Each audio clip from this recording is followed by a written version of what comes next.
এখন যখন জুলাই সনদ বাস্তবায়নের প্রশ্ন তোলা হচ্ছে, তখন তো সংবিধান পুরোটাকে অ্যাব্রোগেট করার প্রশ্ন তোলা হচ্ছে না। তো বাংলাদেশের সুপ্রিম কোর্ট আছে, এটার সঙ্গে কি গণ অভ্যুত্থান কোনো কন্ট্রাডিকশন হয়েছে? বাংলাদেশের একটা পার্লামেন্ট আছে, এটার সঙ্গে কি গণ অভ্যুত্থানের কোনো কন্ট্রাডিকশন আছে? না। কোথায় কন্ট্রাডিকশন? তাই কন্ট্রাডিকশন হয়েছে যখন বাংলাদেশের প্রধানমন্ত্রী দেশ ছেড়ে চলে গেছেন, তখন একটা শূন্যতা তৈরি হয়েছে। আর কোথায় তৈরি হয়েছে? আমি যখন রিট পিটিশন করি গিয়ে সুপ্রিম কোর্টে, এই ক্ষেত্রে কোনো শূন্যতা তৈরি হয়েছে? না। যখন বাংলাদেশের প্রধান বিচারপতি সহ 4-5জন বিচারপতি চলে গেছেন, তখন এই পদের শূন্যতা তৈরি হয়েছে, সিস্টেমের শূন্যতা না। এই পদগুলো ফুলফিল করা হয়েছে, হয়ে কোন অংশ কার্যকর আছে যে বাংলাদেশের সংবিধানে বলা আছে আর্টিকেল 94-এ যে একটা সুপ্রিম কোর্ট থাকবে, একজন প্রধান বিচারপতি হবে, এটা 2 ভাগে ভাগ হবে। এর মধ্যে কি কোনো আপনি কন্ট্রাডিকশন দেখতে পান? গণ অভ্যুত্থানের কারণে কি 2 বিভাগে 1 বিভাগ হয়ে গেছে? তা তো হয়নি। কিন্তু গণ অভ্যুত্থানের কারণে কি হয়েছে? পার্লামেন্ট ভেঙে গেছে। গণ অভ্যুত্থানের কারণে সরকার পালিয়ে গেছে। গণ অভ্যুত্থানের কারণে প্রাইম মিনিস্টার, মিনিস্টার্স বলতে কিছু নাই। গণ অভ্যুত্থানের কারণে যে একটা নির্বাচন হওয়ার কথা ছিল, যে পার্লামেন্ট ভেঙে গেলে 90 দিনের মধ্যে নির্বাচন হবে, সেই সিস্টেম ভেঙে গেছে। তাহলে এখন আমরা যে নতুন সিস্টেমের কথা বলছি, এটা তো বর্তমান কোর্টে, high court, supreme court, writ petition, appeal, review, এখানে তো কোনো কন্ট্রাডিকশন তৈরি করছে না। কন্ট্রাডিকশন তৈরি করছে পার্লামেন্ট নাই, পার্লামেন্ট লাগবে। কন্ট্রাডিকশন তৈরি করছে প্রাইম মিনিস্টার নাই, প্রাইম মিনিস্টার লাগবে। কন্ট্রাডিকশন তৈরি করছে উপদেষ্টা মণ্ডলী আছে কিন্তু মিনিস্টার্স বলতে কিছু নাই, লাগবে। নির্বাচনের একটা সময়সীমা ছিল, এটা নাই, তাই লাগবে। এগুলো বসেই তো ঐকমত্য কমিশন আলোচনা হয়েছে যে সে লাগাগুলো কিভাবে ফুলফিল হবে।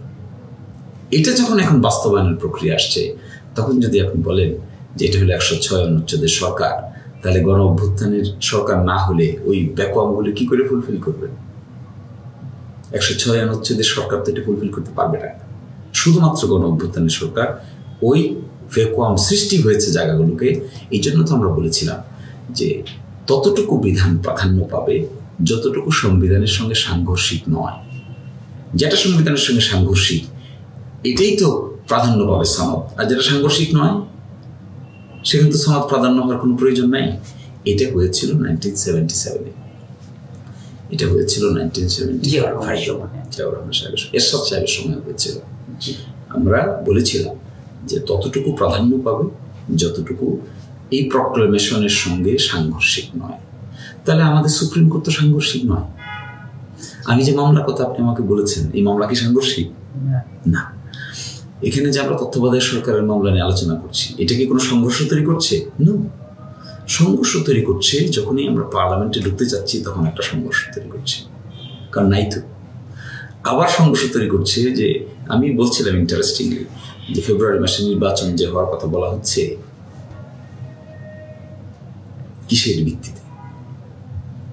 বিরাট প্রশ্ন। কিন্তু এই ভিত্তিটা তৈরি করে তো বলতে হবে যে আমরা ঐকমত্য কমিশনে বসেছিলাম, we have agreed on these issues, so we also agreed যে আমরা একটা ন্যাশনাল ইলেকশন করব এবং এটা অমুক তারিখে এই জায়গায় হবে। অন্যথায় যদি আপনি কনস্টিটিউশনের ভিতরে আছেন বলেন, তো কনস্টিটিউশনের ভিতরে আর থাকলে বললে তো 2029 সালে নির্বাচন হবে না। তাহলে কনস্টিটিউশন আগের একটা কন্টিনিউশন যদি বলেন, তো আগের সরকারের কন্টিনিউশন কতদিন গেছে? 5 বছর যাবে না? Then you have to wait until 2029। কিন্তু আপনি তো বলছেন এখনই নির্বাচন চাই। Under what law? কোনো আইন পাবেন না খুঁজে। তাহলে কিসের ভিত্তিতে চান? গণ অভ্যুত্থানের স্পিরিটের ভিত্তিতে চান। এখন যদি গণ অভ্যুত্থানের স্পিরিটকে আপনি আন্ডারমাইন করেন, করে 106 অনুচ্ছেদের ভিতরে সুপ্রিম কোর্টের মাধ্যমে সংবিধানের ভিতরে ঢুকেন, তাহলে তো ইউ হ্যাভ টু ওয়েট। এখন একটা ঐকমত্য কমিশনে একটা জুলাই সনদ অ্যাকসেপ্ট করা হয়েছে। এই সনদটাকে বাস্তবায়নের জন্য একটা প্রক্রিয়ার আলোচনা হচ্ছে, কিভাবে হবে।